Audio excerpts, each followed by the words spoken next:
musical influences, I guess I grew up going to record shops and collecting vinyl. That actually got me into a lot of artists. You know, you'd go and buy a vinyl record and you know, take the album home, put the album on the deck, play it and lose yourself for hours, especially in the covers. And some of my early vinyl and influences were things like David Bowie, Low. You know, I loved all the electronica that David Bowie introduced into this album, and it was very influential.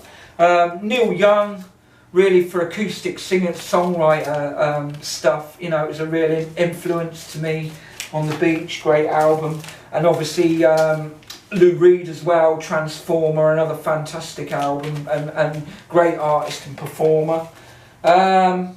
Maybe more on the punk rock side of things, and proto-punk psychedelia was the Stooges, Funhouse. You know, I was always a big fan of Iggy Pop. A fantastic album, you know, massive. Gatefold Sleeve, you know, they were a great band. They imploded, really. You know, I think they brought out 3 or 4 albums and then they imploded on themselves, but just fantastic. The Beatles, the White Album's probably one of my favourites, you know, because it's so diverse. There's so much different music and individually numbered, you know, this is like a rare pressing. Joy Division, Unknown Pleasures, which kind of came out of the post-punk Factory Records in the early 80s, you know, these guys were sort of late 70s, you know, they're again very influential music. One of my favourite Pink Floyd albums is Animals. I love this album. I mean, a lot of people probably thought, oh yeah, you like Syd Barrett. I love Syd Barrett, but yeah, I always go back to Animals, fantastic album. Led Zeppelin, obviously Jimmy Page, one of my favourite guitarists of all time, still is.